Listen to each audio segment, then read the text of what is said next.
तो आज के इस वीडियो में हम बात करेंगे कि हड़प्पा सभ्यता की खोज कैसे हुई। यानी जो हड़प्पा सभ्यता थी पूरी की पूरी पुरानी, इसकी खोज कैसे हुई, पूरा प्रक्रिया मैं आपको बताऊंगा। और ये जो है मोस्ट इम्पोर्टेंट टॉपिक है क्लास 12th के लिए और क्लास 11th के लिए, खास करके क्लास 12th के लिए। मैं बिल्कुल आपको आसान भाषा में बताऊंगा और आप ये ज़िंदगी भर नहीं भूलोगे अगर आपने इस वीडियो को पूरा देख लिया तो। मैं आपको ये बताऊंगा कि हड़प्पा सभ्यता कितनी पुरानी थी, प्लस इसका खोज कब हुआ, पता कब चला लोगों को कि ये सभ्यता भी कभी थी। ठीक है, ये मैं आपको इस वीडियो में बताने वाला हूँ। वीडियो स्किप ना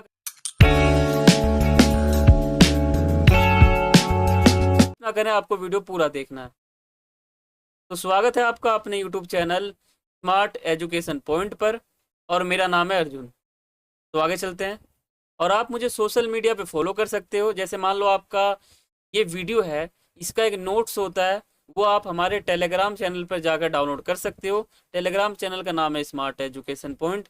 वहाँ आप जाओगे और ये जो पीडीएफ है आपको वहाँ मिल जाएगा, आप वो डाउनलोड करके नोट्स पढ़ सकते हो। बाकी फेसबुक और इंस्टाग्राम पे आपका कुछ भी सवाल हो, कुछ भी क्वेश्चन हो, वो आप आगे पूछ सकते हो। दोनों का यूजर नेम आप सभी के सामने लिखा हुआ है। देखो, मैं आपको सबसे पहले जो है ना इस टॉपिक में बताऊंगा कि हड़प्पा सभ्यता की खोज कैसे हुई। और खोज कैसे हुई इसके अंदर कुछ टॉपिक है। तो पहले मैं आपको ये बताऊंगा कि हड़प्पा सभ्यता की खोज से पहले की कहानी क्या थी, यानी क्या हो रहा था, कैसे पता चला, कैसे खोज हो गया। ठीक है, एक ही बार तो नहीं हुआ, पहले कुछ हुआ, फिर कुछ हुआ, फिर जाके पता चला कि ये सभ्यता थी। देखो, हड़प्पा सभ्यता की खोज के पहले की कहानी। देखो, आज से लगभग 165 साल पहले क्या था कि जो पंजाब है, पंजाब में पहली बार जो है रेलवे लाइन बिछाई जा रही थी।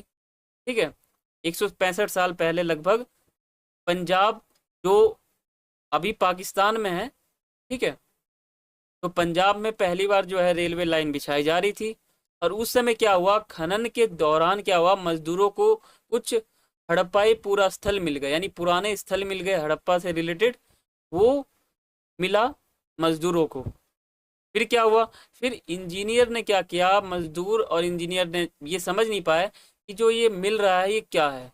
ठीक है, पर वो अंदाजा लगा रहे थे कि जो ये मिल रहा है ये कोई ना कोई सभ्यता का संकेत है, या क्या पता यहाँ पर पहले कोई सभ्यता रहती होगी।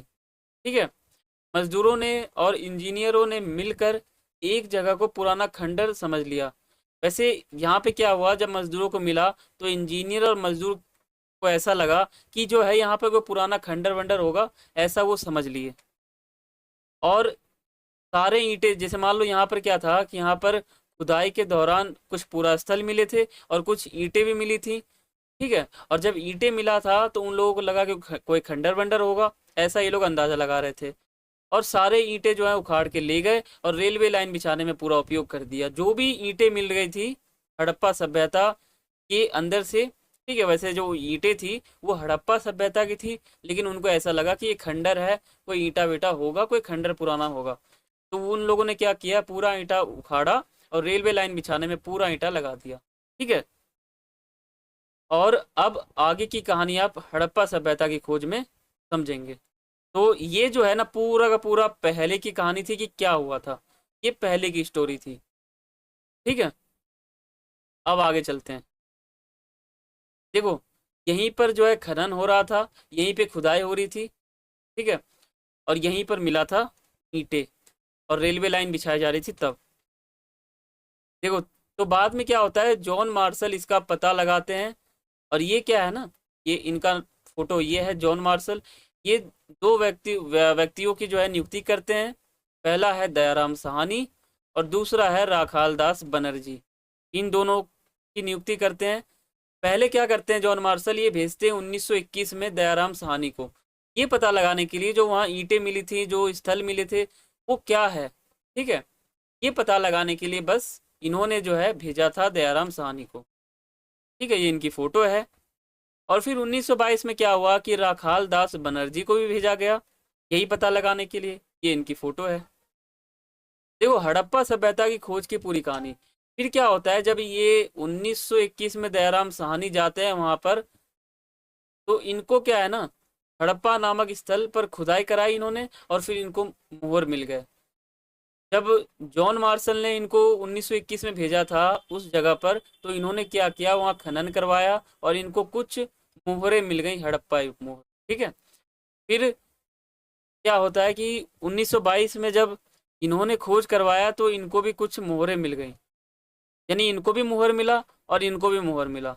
अब ये दोनों मुहर क्या है, इसका पता लगाया गया पूरा का पूरा, और पता लगाने के बाद पता चला कि जो ये मुहरें हैं, ये हड़प्पा सभ्यता जो लगभग 5,000 से 8,000 साल पुरानी थी। ठीक है। हड़प्पा सभ्यता कभी अस्तित्व में थी और इतनी पुरानी सभ्यता है, उसी का ये मुहर है। ठीक है। तो आपसे जब भी कोई पूछे कि हड़प्पा सभ्यता कितनी पुरानी है, तो आप ये नहीं कहोगे कि 165 साल पुरानी है, आप ये कहोगे कि वो लगभग 5,000 से लेकर 8,000 पुरानी है। लेकिन उसका ऐलान कब हुआ, पता कब चला, तो सन 1924 में। वैसे पता 1921-22 में चल गया था, लेकिन ऐलान हुआ था 1924 में। ठीक है। और वैसे ये पुरानी बहुत है। फिर इन्होंने क्या किया, जॉन मार्शल ने, इन्होंने पूरा ऐलान कर दिया कि एक नई सभ्यता की खोज हो गई है, जिसको हड़प्पा सभ्यता कहते हैं। यानी पहले की कहानी आप समझ गए, रेलवे लाइन बिछाते समय से लेकर दयाराम साहनी और रखाल दास बनर्जी। जैसे मान लो आपको क्लास 12th में आपसे क्वेश्चन पूछा जाता है कि जॉन मार्शल ने हड़प्पा सभ्यता की खोज में जो है किन दो लोगों को भेजा था, तो वहां पे दयाराम साहनी और रखाल दास बनर्जी का नाम आएगा। और कब कब भेजा था, तो दयाराम साहनी को 1921 में और रखाल दास बनर्जी को 1922 में। ठीक है। तो हड़प्पा सभ्यता की खोज हो गई इसी प्रकार, और यही पूरी की पूरी कहानी है, और ऐसे ही खोज हुआ। ठीक है। और फिर इस सभ्यता को कुछ नाम से जाना जाता है। इसका पहला नाम है हड़प्पा सभ्यता। ठीक है। और इसको सिंधु घाटी की सभ्यता भी कहते हैं, इसको मोहनजोदाड़ो की सभ्यता भी कहते हैं, इसको हड़प्पा सभ्यता भी कहते हैं। ठीक है। और हड़प्पा सभ्यता की ये मुहर है जो बहुत पहले मिली थी। ठीक है। तो ये हमारा पूरा का पूरा वीडियो था, जिसमें मैंने आपको ये बताया है कि हड़प्पा सभ्यता की खोज कैसे हुई। ठीक है। ये पूरा का पूरा हमारा ये प्रोसेस था, इसी अनुसार पूरा का पूरा खोज हुआ था। और ये याद रखना कि जो ये हड़प्पा सभ्यता है, ये 5,000 से 8,000 साल पुरानी है, ना कि 165 साल। ठीक है। तो ये हमारा वीडियो था। अगर आप चैनल पर नए हो तो चैनल को सब्सक्राइब करें, वीडियो को लाइक करें, शेयर करें और कमेंट करें, और मुझे ये बताएं कि आपको वीडियो कैसा लगा, ये टॉपिक आपको समझ में आया कि नहीं आया। क्योंकि आप क्लास 12th का हिस्ट्री का बुक पढ़ोगे तो उसमें आपका पहला चैप्टर है ईंटें, मनके तथा अस्थियां। तो उसमें आप वो चैप्टर जब तक आपको समझ नहीं आएगा, जब तक आप हड़प्पा सभ्यता के खोज की कहानी नहीं समझोगे। क्योंकि इस चैप्टर में आगे चल के हड़प्पा सभ्यता का नहर हो जाता है। ठीक है। वहाँ की जो भी बातें हैं, वहाँ का जो भी स्नानागार है, वो सभी वहाँ पे पढ़ना पड़ता है। जब आप हड़प्पा सभ्यता की खोज की कहानी समझ लोगे तो ही आप आगे समझ पाओगे। ठीक है, कि वो सभ्यता कैसी थी वगैरह वगैरह। तो इस वीडियो को मैंने इसलिए बनाया था कि आपको हड़प्पा सभ्यता समझ में आ जाए, ये टॉपिक हमारा यहाँ क्लियर हो जाता है। ठीक है। तो मिलते हैं अगली वीडियो में, तब तक के लिए सभी को थैंक्स फॉर वॉचिंग। जय हिंद, जय भारत।